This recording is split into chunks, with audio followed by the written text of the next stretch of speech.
Good morning. Good morning everyone. आज हम करने जा रहे हैं आपके एक्सक्रेटरी सिस्टम के सिर्फ क्वेश्चन आंसर। जो हमारे उत्सर्जन तंत्र था उसके सिर्फ क्वेश्चन आंसर करेंगे और जो मोस्ट इम्पोर्टेंट क्वेश्चन है वो देखेंगे कि आपके एग्ज़ाम की दृष्टि से कौन कौन से क्वेश्चन इम्पोर्टेंट हो सकते हैं। आवाज़ आ रही है ना क्लियर? कमेंट करके बता दो।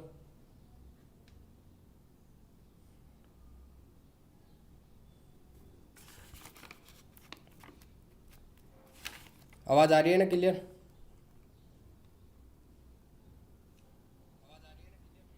चलो तो ठीक है, आज स्टार्ट करते हैं एक्सक्रेटरी सिस्टम के सिर्फ क्वेश्चन आंसर। फर्स्ट नंबर आपके जो ये डायग्राम है, इस डायग्राम में देखो आप जो नाम अंकित किए हुए यहाँ पे ABCDEF, इन नामों में आप सबसे पहले इनके नाम अंकित करने हैं। आपको जो ए नंबर पे है इसका नाम बताना है। ए नंबर पे कि यहाँ पे ए नंबर है, इसको आप क्या नाम दे सकते हो, इस संरचना को क्या बोलते हो आप, इसका नाम बताइए। ए नंबर पे सिर्फ ए नंबर वाला बताना है पहले, सिर्फ ए नंबर वाला।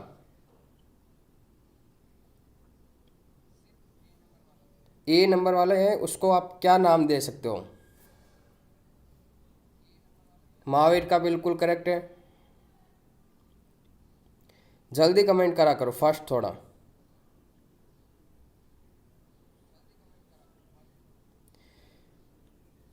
चलो अगले बार चलते हैं। ये अगला है आपके सेकंड बी नंबर।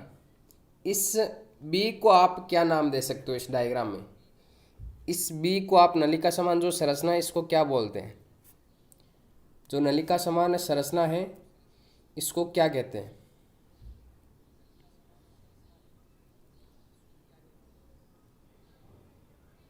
इस नलिका समान जो संरचना है उसे कहते हैं मूत्रवाहिनी या मूत्र नलिका बोल सकते हैं। ठीक है, मूत्रवाहिनी या मूत्र नलिका, जो बी पार्ट है उसको।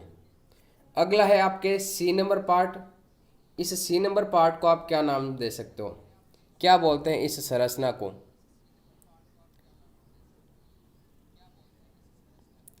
सी नंबर पे जो संरचना है उसको क्या बोलते हैं, इस संरचना का क्या नाम है? मूत्राशय बिल्कुल करेक्ट है महावीर। इसके बाद में ये इसी के नीचे एक डी दिया हुआ है पॉइंट, इस डी को आप क्या नाम दे सकते हो? इस संरचना का क्या नाम होता है इस भाग का सबसे लास्ट में?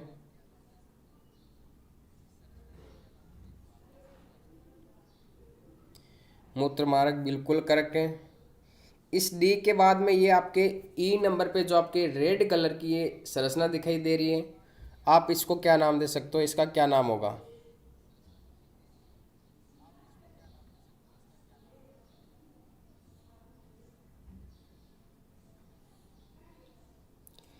ई नंबर पे जो संरचना है आपके, ये ई नंबर पे ये इस संरचना को क्या कहते हैं?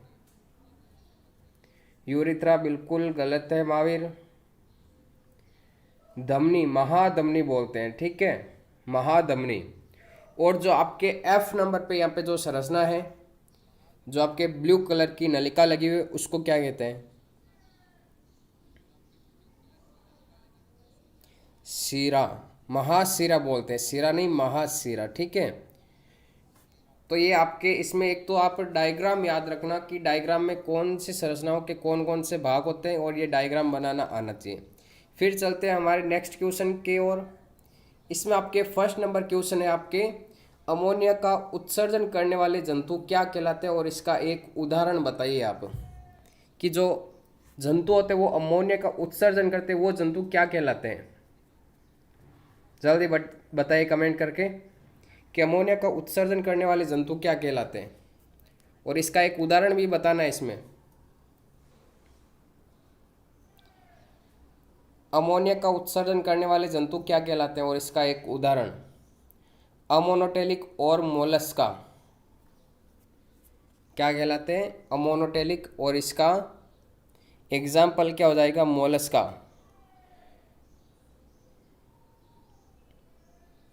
वीरेंद्र आंसर नहीं आया तेरा?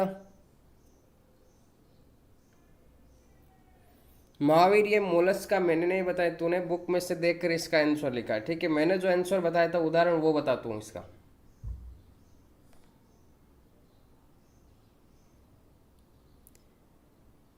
जो मैंने उदाहरण बताया था आपको, वो उदाहरण बताओ आप।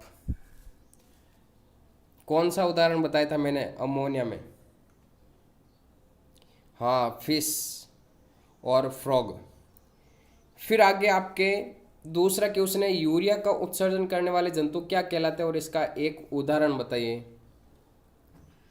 यूरिया का उत्सर्जन करने वाले जंतु क्या कहलाते हैं? जल्दी से कमेंट कीजिए कि यूरिया का उत्सर्जन करने वाले जंतु क्या कहलाते हैं। यूरियोटेलिक। और इसका उदाहरण क्या हो जाएगा महावीर? मनुष्य, बिल्कुल करेक्ट है। और यूरिया के बाद में अगला 3rd नंबर क्वेश्चन आपके, यूरिक अम्ल का उत्सर्जन करने वाले जंतु क्या कहलाते हैं और इसका एक उदाहरण बताओ। यूरिक अम्ल का उत्सर्जन करने वाले।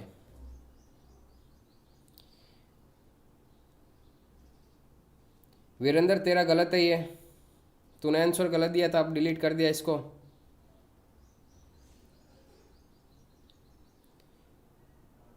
यूरिकोटेलिक, बिल्कुल करेक्ट है किशन जोशी आपका भी। वीरेंद्र अब आंसर करेक्ट दिया आपने, पहले गलत दिया था। हाँ महावीर, बिल्कुल करेक्ट है। इसमें एग्जाम्पल जो तूने दिया था, कीट और जो पक्षी वगैरह होते हैं वो सारे किस में आते हैं? यूरिकोटेलिक में। अब इसमें ध्यान देना, आपको ऐसे भी इसमें क्वेश्चन पूछ सकता है कि अमोनोटेलिक जंतु कौन से होते हैं, इसका उदाहरण बताइए। यूरियोटेलिक जंतु कौन से होते हैं या यूरिकोटेलिक जंतु कौन से होते हैं, उनका उदाहरण बताइए। तो इन क्वेश्चनों को आप ध्यान में रखना। नेक्स्ट क्वेश्चन है हमारे कि वृक्क का मुख्य कार्य क्या होता है, किडनी का मुख्य कार्य बताइए। कि मेन मुख्य कार्य आपके क्या होता है, इस किडनी का क्या कार्य करते हैं ये हमारे शरीर में? किडनी का मुख्य कार्य क्या होता है? किडनी का मुख्य कार्य बताइए, क्या कार्य होता है किडनी का? ब्लड फिल्ट्रेशन, मूत्र निर्माण, और कुछ?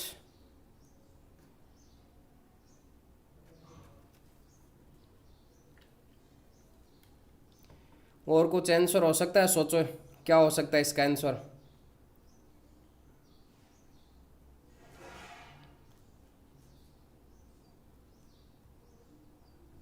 और क्या आंसर हो सकता है इसका? वृक्क का मुख्य कार्य होता है कि ये एक तो आपके क्या है, उत्सर्जन अंग है, उत्सर्जी अंग है। तो ये किसका उत्सर्जन करती है? आपकी नाइट्रोजनी अपशिष्ट पदार्थों को उत्सर्जन करने में सहायक होता है। तो ये क्या करता है, ब्लड में से जो आपके अशुद्धियाँ होती है और अशुद्धियों के अलावा जो नाइट्रोजनी अपशिष्ट पदार्थ होते हैं उनको बाहर उत्सर्जित करने में सहायक होता है। ये आपके वृक्क का कार्य होता है, ठीक है। फिर हमारे नेक्स्ट क्वेश्चन है आपके 5 नंबर का क्वेश्चन कि मेल पीगिकाय में कौन कौन से भाग होते हैं। मेल पीगिकाय के मैंने कल भाग बताए थे आपको, उन भागों के नाम बताइए। मेल पीगिकाय में जो भाग होते हैं उन भागों के नाम बताइए।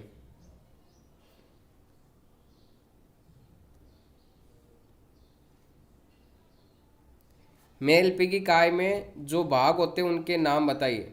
एक तो बोमन संपुट, एक होता है केशिका गुच्छ, बिल्कुल करेक्ट है। और केशिका गुच्छ को हम ग्लोमेरुलस भी बोल सकते हैं, बिल्कुल करेक्ट है वीरेंद्र और महावीर दोनों का आपका। फिर नेक्स्ट क्वेश्चन है आपके 6 नंबर इसमें कि वृक्क के कौन कौन से भाग होते हैं जो आपके सारा उत्सर्जन तंत्र है, मानव का उत्सर्जन तंत्र, उसमें सिर्फ वृक्क के भाग बताने आपको किडनी के पार्ट कितने होते हैं। सिर्फ और सिर्फ किडनी के, पूरे उत्सर्जन तंत्र के पार्ट नहीं बताने, सिर्फ किडनी के कितने पार्ट होते हैं। एक तो होता है कोर्टेक्स का पार्ट, एक होता है आपके मेड्यूला का पार्ट, ठीक है। एक कौन सा होता है कोर्टेक्स का, एक कौन सा होता है मेड्यूला का पार्ट। तो इसमें से आप बताओ कि कोर्टेक्स का जो भाग होता है वल्कुट का, उसमें नेफ्रॉन्स की कौन सी संरचना पाई जाती है। कोर्टेक्स के भाग में नेफ्रॉन्स की कौन सी संरचना पाई जाती है। कोर्टेक्स के भाग में नेफ्रॉन की कौन सी संरचना पाई जाती है। सिर्फ कोर्टेक्स भाग में नेफ्रॉन्स की कौन सी संरचना पाई जाती है। मैंने कल बताया था आपको कि कोर्टेक्स के भाग में नेफ्रॉन्स की ये संरचना उपस्थित होती है। कौन कौन से भाग उपस्थित होते हैं नेफ्रॉन्स के?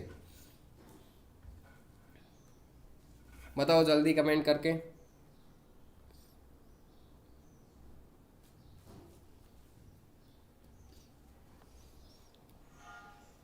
समीपस्थ कुंडली नलिका और दूरस्थ कुंडली नलिका। अच्छा, इसके अलावा भी एक और भाग उपस्थित होता है, वो होता है आपके मेल पिगिकाई, ठीक है। और जो आपके मेड्यूला वाले पार्ट में होता है, उसमें आपके मेड्यूला वाले पार्ट में ध्यान रखना आप हेनले का लूप और संग्राहक नलिका उपस्थित होती है।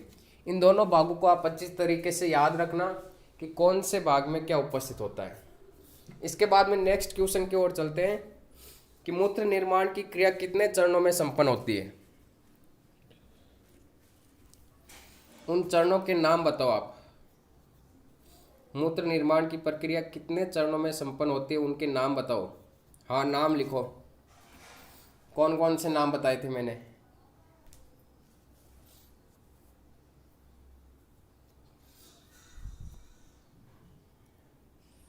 अल्ट्रा फिल्ट्रेशन, मतलब हिंदी में क्या होता है, परानिस्यंदन, ठीक है। और इसके बाद में सेकंड नंबर पॉइंट कौन सा था, सिक्रेशन, ये तो थर्ड नंबर पॉइंट था महावीर। क्रम से बताना इनको, क्रम से, कि फर्स्ट नंबर कौन सा आएगा, सेकंड नंबर कौन सा और थर्ड नंबर। सिक्रेशन मतलब स्त्रावण, ये तो थर्ड नंबर पॉइंट हो गया। फर्स्ट नंबर हो गया आपका अल्ट्रा फिल्ट्रेशन। सेकंड नंबर पे कौन सा आता है,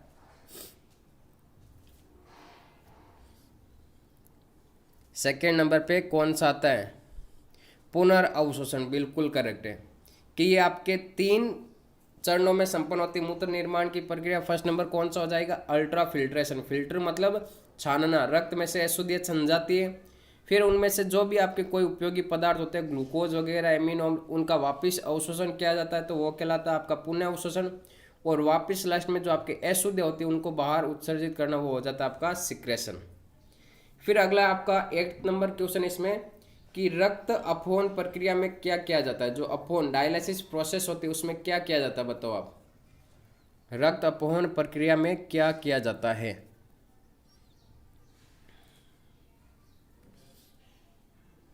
रक्त अपहरण प्रक्रिया में क्या किया जाता है।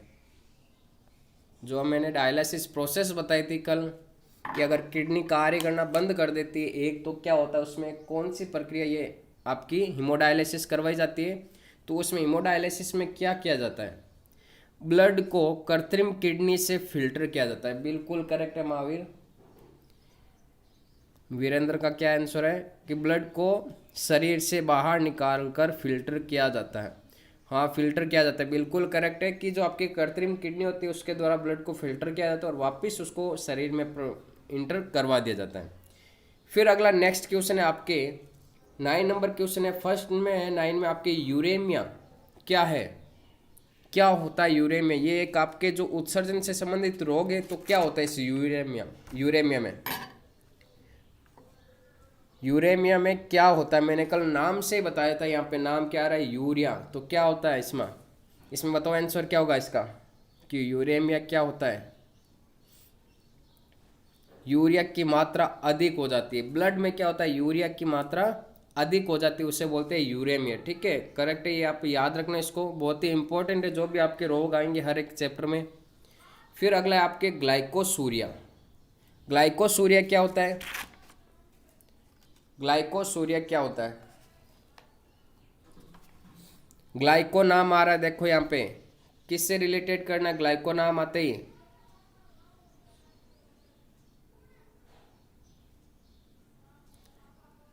ग्लूकोज की मात्रा अधिक हो जाती है। हाँ बिल्कुल करेक्ट है, कि रक्त में ग्लूकोज की मात्रा अधिक होती है। तो इस समय क्या होता है, जब रक्त फिल्टर होता है तो ये ग्लूकोज भी साथ में फिल्टर हो जाता है और मूत्र के साथ में बाहर विसर्जित कर दिया जाता है। शर्करा की मात्रा अधिक, बिल्कुल करेक्ट है वीरेंद्र और महावीर आप दोनों का।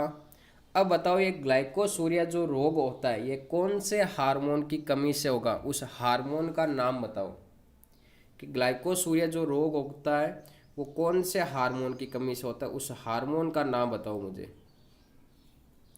कौन से हार्मोन की कमी से ग्लाइकोसूरिया होता है।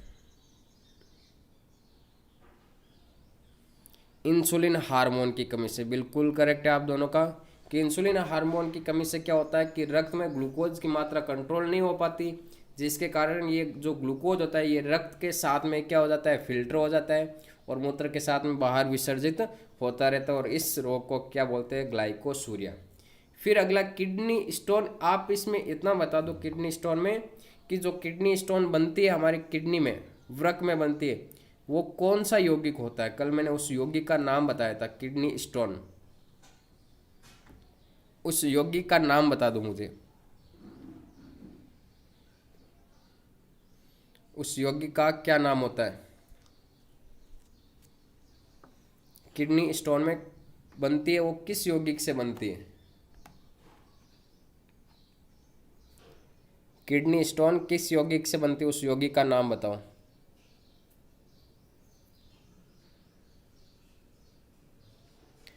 Calcium oxalate. वीरेंद्र तेरा गलत है बिल्कुल, यूरिक अम्ल नहीं होता इसमें। जो कैल्शियम ऑक्जेलेट होता है उससे आपकी क्या बनती है, किडनी बनती है, ठीक है। कैल्शियम आ रहा है तो कैल्शियम से क्या बना होता है, पत्थर भी बनते हैं कैल्शियम से। तो इसमें क्या हो जाएगा आपका, कैल्शियम ऑक्जेलेट हो जाएगा। फिर अगला है आपका हीमेटो यूरिया। ये यहाँ पे मिसप्रिंट हो गया थोड़ा, इसका पूरा नाम है आपके, सही नाम होगा इसका haemato urea. Haemato urea, haemato urea, इसके बारे में बताओ। अगला हीमेटो यूरिया यहाँ पे, ठीक है।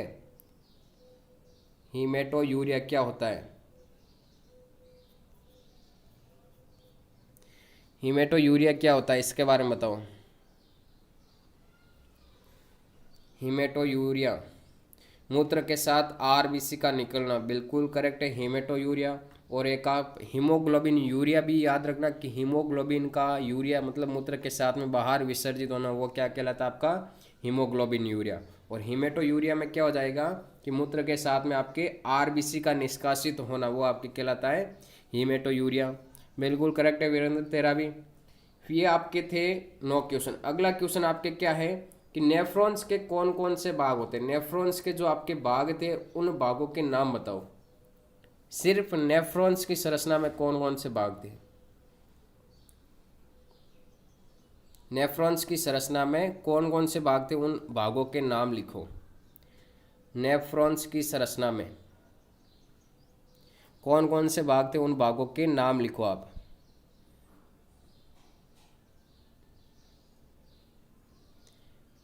नेफ्रॉन्स की संरचना में जो भाग थे उनके नाम लिखो, कौन कौन से भाग थे।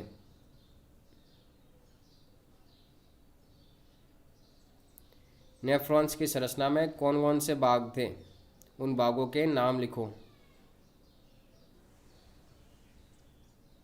जल्दी से कमेंट करो। मेलपिगी का एक ग्रीवा, समीपस्थ कुंडली नलिका और दूरस्थ कुंडली नलिका, हेनले का लूप, और एक और लास्ट में पार्ट था आपका संग्राहक नलिका। बिल्कुल करेक्ट है वीरेंद्र, आंसर नहीं आया आपका, जल्दी आंसर दो।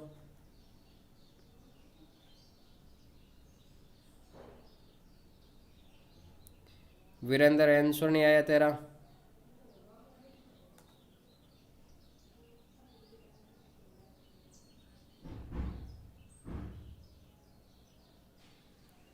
ये भाग हो गए आपके मेलपिगी काय, ग्रीवा, समीपस्थ कुंडली नलिका और दूरस्थ कुंडली नलिका, हेनले का लूप और संग्राहक नलिका। ये आपके नेफ्रॉन्स के भाग थे। इनके अलावा जो आपके मोस्ट इंपॉर्टेंट क्वेश्चन है वो आपके लॉन्ग टाइप के क्वेश्चन हो सकते हैं। इनके अलावा और कोई क्वेश्चन यहाँ पे नहीं बनता है। तो लॉन्ग टाइप के क्वेश्चन कौन से, आपको उनका आंसर नहीं देखना, आप सिर्फ देख लो कि किस प्रकार से लॉन्ग टाइप के क्वेश्चन बन सकते हैं आपके इस चैप्टर में। 11 नंबर आपके क्वेश्चन है, मूत्र निर्माण की प्रक्रिया को विस्तार से समझाओ। ये आपको आंसर नहीं देना, सिर्फ लॉन्ग टाइप के क्वेश्चन है, आप तो इसको अच्छे से देख लेना कि मूत्र निर्माण की जो भी प्रक्रिया उसको विस्तार से समझाना। इस प्रकार के क्वेश्चन पूछ सकता है। वीरेंद्र बिल्कुल करेक्ट है आपका आंसर। तो ये आप 11 नंबर क्वेश्चन आप देख लेना, मूत्र निर्माण की प्रक्रिया को समझाओ, 3 चरणों में संपन्न होते, उन चरणों को अच्छे से आप याद कर लेना। फिर अगला क्वेश्चन है, क्या आपके मानव की किडनी की आंतरिक संरचना, सिर्फ यहाँ पे क्या पूछा है, किडनी की मतलब वृक्क की आंतरिक संरचना। इसमें कितने पार्ट होते हैं, 2। एक तो होता है आपके कॉर्टेक्स वाला, एक होता है कौन सा आपका मेड्यूला वाला। इन 2 पार्टों को आपको अच्छी तरीके से समझाना कि कॉर्टेक्स भाग में नेफ्रॉन्स के कौन कौन से भाग उपस्थित होते हैं, मेडुला वाले पार्ट में नेफ्रॉन्स के कौन कौन से भाग उपस्थित होते हैं। फिर अगला 13 क्वेश्चन है आपका, उत्सर्जन से संबंधित 4 रोग। वो कोई भी आपको 4 या 2 रोगों के बारे में पूछ सकता है, तो जो मैंने रोग बताए थे उनको आप अच्छी तरीके से रिमाइंड कर लेना। फिर अगला क्वेश्चन क्या, आपको उत्सर्जन तंत्र का नामांकित चित्र पूछ सकता है एग्जाम में, और नेफ्रॉन्स की संरचना पूछ सकता है। इसके अलावा आपके इस चैप्टर में और कोई क्वेश्चन नहीं बनता है। रेडी है ये चैप्टर?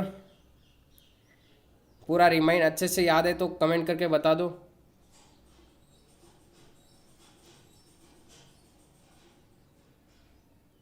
ये आपके 4 क्वेश्चन है, आप इनको अच्छे से रिमाइंड कर लेना। इसका आंसर अभी नहीं देना है, मैंने बता दिया था, कल समझा देता इन संरचनाओं को पूरा डिटेल से। और ये चैप्टर अब आपके लिए पूरा डन है, तो आप कमेंट करके बता दो।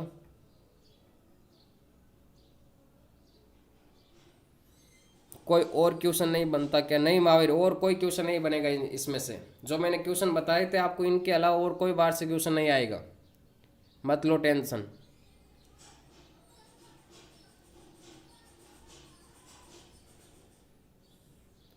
ओके है ये चैप्टर? वीरेंद्र आंसर नहीं आया तेरा कंप्लीट महावीर के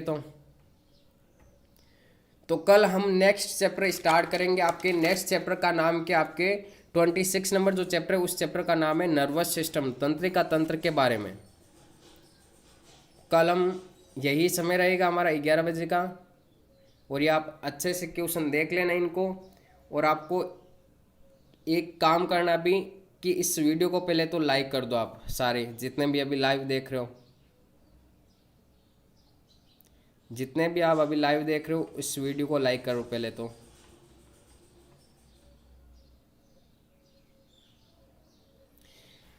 वीरेंद्र, मूत्र निर्माण की प्रक्रिया क्या करनी है तुझे वापस समझानी है ना? अब देख, मूत्र निर्माण की प्रक्रिया मैं तुझे समझा देता हूँ वापस कि क्या होती है इस प्रोसेस में, सारा प्रोसेस समझा देता हूँ।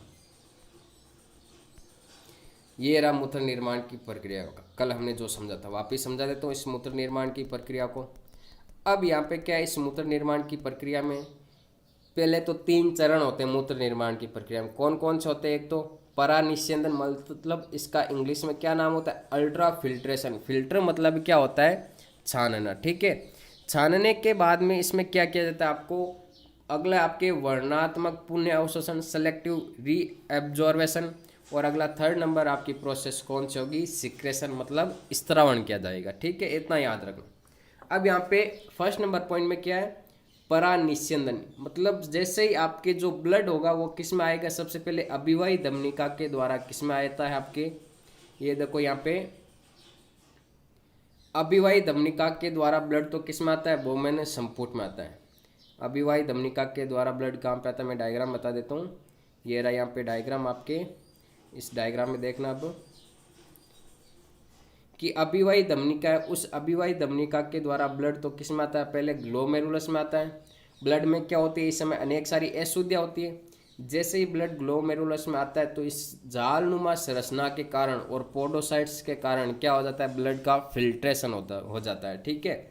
ब्लड का जैसे ही फिल्ट्रेशन होता है, जैसे वो वापस शुद्ध रक्त होता है, वो वापस क्या होता है? किस में चला जाता है? आपके अपवाही धमनिका के द्वारा शरीर के विभिन्न भागों में वापस भेज दिया जाता है। अब यहाँ पे पीछे यहाँ पे क्या बच गई? आपके अनेक सारी अशुद्धियाँ रह गई यहाँ पे। इस जो ये आपके जो बोमेन संपुट वाला भाग है जो ग्लोमेरुलस का, यहाँ पे क्या हो गई? अनेक सारी अशुद्धियाँ हो गई। ये अशुद्धियाँ क्या करती है? इस बोमेन संपुट से होते हुए कहाँ पे आएगी? इस ग्रीवा वाले पार्ट में। कहाँ पे आएगी? इस ग्रीवा वाले पार्ट में, ठीक है। इस ग्रीवा वाले पार्ट में आती है तो यहाँ से अब ये कहाँ पे जाएगी? जो आपकी अशुद्धियाँ, ये आपकी समीपस्थ कुंडलित नलिका और दूरस्थ कुंडलित नलिका में जाएगी। तो इन अशुद्धियों के साथ में और हमारे शरीर में जो आवश्यक पदार्थ होते हैं थोड़ी थोड़ी मात्रा में, जैसे कि ग्लूकोज, एमिनो अम्ल और जो आवश्यक लवण होते हैं, वो लवण भी क्या हो जाते हैं? यहाँ पे इन अशुद्धियों के साथ में फिल्टर हो जाते हैं। जैसे ये अशुद्धियों के साथ में फिल्टर होते हैं और आगे चल करके ये समीपस्थ कुंडलित नलिका और दूरस्थ कुंडलित नलिका में पहुँचते हैं, तो इनका यहाँ पे क्या कर लिया जाता है? पुनः अवशोषण, मतलब वापिस इनका क्या कर लिया जाता है? अवशोषण। इस पुनः अवशोषण या इस अवशोषण की प्रक्रिया को क्या बोलते हैं? वापिस पुनः अवशोषण बोलते हैं, ठीक है। क्योंकि जल भी क्या होता है अधिक, तो यहाँ पे जल का भी अवशोषण क्या कर लिया जाता है आपके समीपस्थ कुंडली नलिका और दूरस्थ कुंडली नलिका में। और वापिस जो अंतिम आपके जो अपशिष्ट पदार्थ बचते हैं, नाइट्रोजन अपशिष्ट पदार्थ, उनको संग्राहक नलिका में पहुंचा दिया जाता है और संग्राहक नलिका के द्वारा उनको बाहर विसर्जित कर दिया जाता है। ये संग्राहक नलिका आगे कहाँ पे जुड़ी होती है, आपके मूत्राशय से, और मूत्राशय के द्वारा उसको मूत्र मार्ग के द्वारा बाहर त्याग दिया जाता है। ये आपके है मूत्र निर्माण की प्रक्रिया। रेडी है वीरेंद्र? अब तो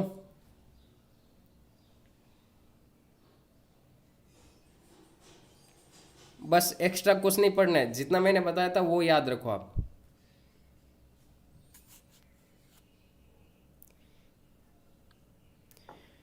अब देखो, अगर आपको इस जो भी मैंने पढ़ाया था इसको आपकी पीडीएफ चाहिए तो यहाँ पे देखो एक डिस्क्रिप्शन में एक व्हाट्सएप ग्रुप की लिंक दी हुई है आपको।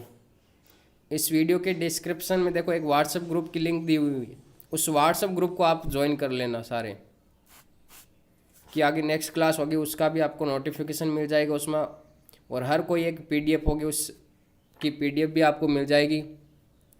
देखो यहाँ पे इस वीडियो के डिस्क्रिप्शन में एक आपको व्हाट्सएप ग्रुप की लिंक दी हुई है, उसको ज्वाइन कर लेना।